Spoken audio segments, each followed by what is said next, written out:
We continue to follow that breaking news tonight. Here is what we know. 3 children shot and killed by their father, who then turned the gun and killed himself. A 5th person also shot and killed, all happening inside an art and arcade church. We have live team coverage tonight. ABC 10's Giacomo Luca is talking to neighbors, many in the community calling for something to be done. But we start tonight with ABC 10's Van 2 live with that new information about the victims tonight. Van.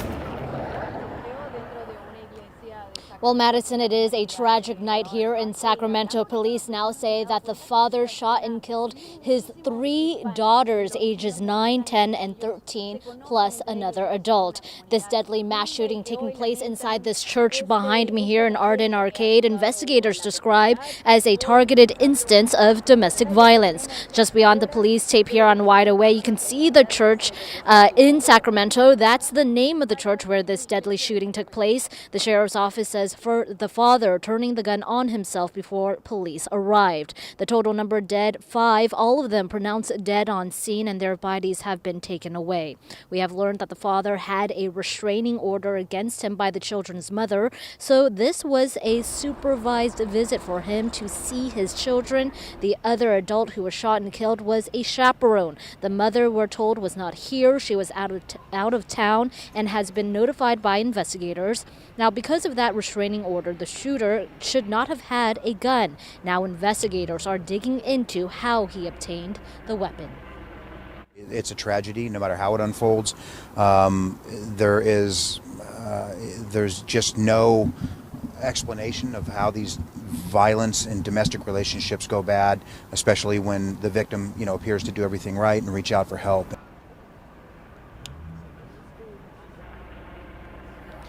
Investigators say that they are working on the assumption that at least one of the parties were members at this non-denominational Christian church, serving English, Spanish, and Chinese-speaking members here in the very busy and diverse area of Arden Arcade. Now, ABC 10 also spoke to a church elder who said that there was no church service at the time, so the church was relatively empty and the gates were closed at the time of the shooting. What we do know is that one of the 911 calls came from a pastor who was upstairs, and he told the dispatchers that there were 5 adults and 3 children downstairs when he heard the sound of gunfire. Now we are learning those heartbreaking details that gunfire came from a father killing his own children. Such a tragic story. Our Van 2 starting off our live team coverage tonight. Van, thank you. We are learning more about the 5th person killed in this shooting. I just spoke with a retired elder at the church who told me several of their brothers haven't been able to get in touch with another brother who was helping facilitate the supervised visit when gunfire erupted. I'm told the shooter and that person were friends. The man helping the shooter with that person was doing the supervised visit. Now, this elder told me prayers are welcomed as they wait the news. Understandably so. Meanwhile, ABC 10's Giacomo Luca is also live tonight talking to concerned neighbors. Giacomo. Well, Chris, I can tell you that neighbors are definitely concerned and they want to know more about what happened this evening. We saw them out on the sidewalks, in their yards, and on their balconies trying to get a snippet of any information that what may have happened when shots rang out. I didn't hear, I guess there was gunshots. I didn't hear exactly what happened over there. I just know when I was outside, the first initial cop pulled up, and I can hear tons and tons of sirens coming from all over. There weren't any helicopters out quite yet.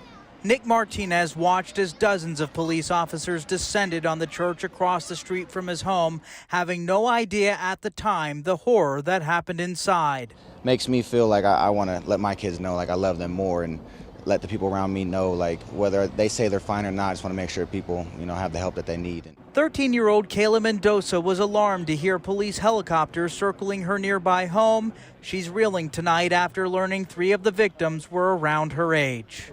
I send all my condolences to the family, much love. I know it wasn't their time to pass away, but sadly the father didn't have good intentions. Sacramento activist Barry Axios tonight frustrated and tired by the violence. In this moment, and I just have to say, what are we going to do about it? What are we going to do to change? It's frustrating to me that it takes this tragedy for folks to come out to find out what could be the root of the issue, because it's just deeper than just a domestic violence situation.